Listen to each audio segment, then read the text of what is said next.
നമസ്കാരം, കൊട്ടാരക്കര മീഡിയയിലേക്ക് സ്വാഗതം. പാകിസ്ഥാൻ റേഞ്ചേഴ്സിന്റെ കസ്റ്റഡിയിലുള്ള ഇന്ത്യൻ ജവാനെ വിട്ടുകിട്ടാൻ തീവ്ര ശ്രമങ്ങൾ നടത്തുകയാണ് ഇന്ത്യ. ജവാനെ വിട്ടുകിട്ടുന്നതിനായി അതിർത്തി രക്ഷാസേനയും പാകിസ്ഥാൻ റേഞ്ചേഴ്സും തമ്മിൽ 3 ഫ്ലാഗ് മീറ്റിംഗുകൾ നടത്തിയിരുന്നു. എന്നാൽ പാകിസ്ഥാൻ മറുപടി നൽകാത്തതിനാൽ വീണ്ടും ചർച്ച നടത്താനാണ് തീരുമാനം.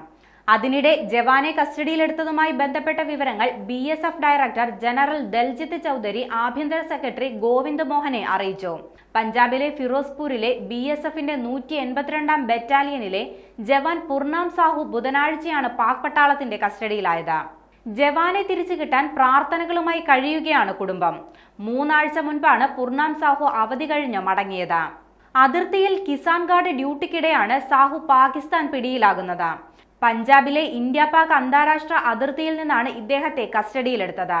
ഇരു രാജ്യങ്ങളുടെയും അതിർത്തികൾക്കിടയിലുള്ള സ്ഥലത്ത് കർഷകരുടെ നീക്കങ്ങൾ നിരീക്ഷിക്കുന്നതിനിടെ അദ്ദേഹം അബദ്ധത്തിൽ അതിർത്തി കടക്കുകയായിരുന്നു. ഇയാൾ കർഷകർക്കൊപ്പം നിൽക്കവെ പാക് റേഞ്ചേഴ്സ് കസ്റ്റഡിയിലെടുക്കുകയായിരുന്നു. ഇരു രാജ്യങ്ങൾക്കുമിടയിലുള്ള നോമാൻസ് ലാൻഡിൽ കർഷകർ വിളവെടുക്കുന്നുണ്ടായിരുന്നു. ഇവർക്ക് നിർദ്ദേശം നൽകി മുന്നോട്ട് പോകുന്നതിനിടെയാണ് ഇദ്ദേഹം പാകിസ്ഥാന്റെ ഭാഗത്തേക്ക് കടന്നത്.